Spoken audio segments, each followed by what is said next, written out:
sa mga nangangailangan po ng Coco Pit at ng Coco Fiber. Ito pong machine na ito po yung ginagamit na paggawa po niyan. Lalo na po sa mga lugar na napakarami pong mga bunot ng niyog.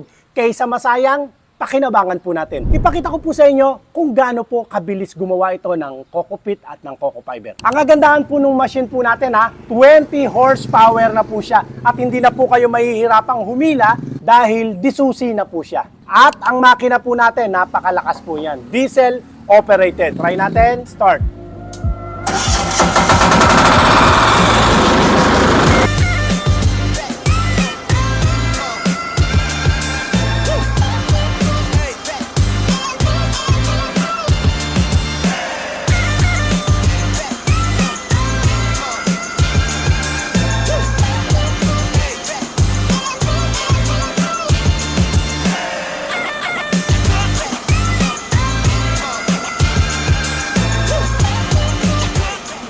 Tingnan nyo naman po yung ating nagawang produkto. Tingnan nyo po yung naging materials po natin.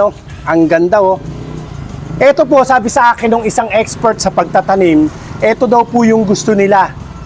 Yung may konting natitirang fiber, kasi pagka yung masyado ng pino, hindi masyadong makahinga yung mga ugat ng ating pong mga itatanim. Samantalang ito, ayan po, saktong-sakto. Talagang dumaan sa matagal na trial. Tapos ang mga materyales na ginagamit po natin, puro quality. Tingnan nyo po, linis na linis. Sa iba, ginagawa po ito, materyales sa supa. Papapansin nyo, pag binuksan natin yung supa nung araw, ganito po yung laman. Yung iba sa mga kama, yung iba sa mga upuan. Yung iba naman po, meron silang ginagawa para maging lubid po siya, pan-design naman po sa mga garden. Napakaganda. Kuhanan po natin ng konting idea po si Sir. Tingin nyo po, itong Coco Fiber, ano-ano pa po yung mga pwede nating paggamitan po nito? Kwan sir, maganda yan sa tanim na gulay, pang lagay sa mga puno, na sa ganun hindi sumukal yung mga damo sa gulayan. Ibig sabihin sir, pwede pang pakinabangan po pala to. Pwede pa sir. Na sa mga garden. Paano po ibig sabihin na hindi tumubo yung mga damo? Yan ang ilalagay doon sa puno niya para protection, para hindi umano yung damo. Kumbaga ito yata yung tinatawag nilang beddings ba yan? Tawag nila? Pang gilid? Kasi gagamit ka pa ng plastic mulch, yan na.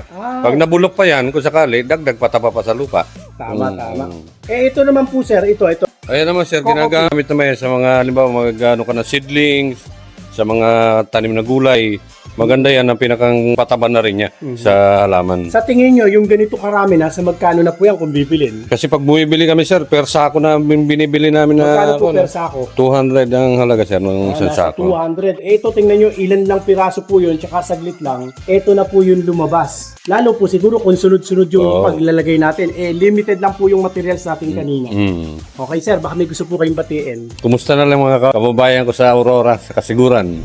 Dumayo pa po sila dito sa Diskarte Pinoy TV. Sa lahat po ng mga interesado, pwede nyo po akong i-follow sa ating pong mga social media account.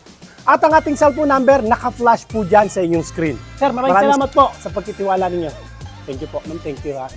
Maraming salamat po sa inyo mga kadiskarte. Pakishare nyo po yung ating video sa mga kakilala o sa mga kamag-anak po ninyo na nangangailangan ng ganitong machine. Salamat po. God bless.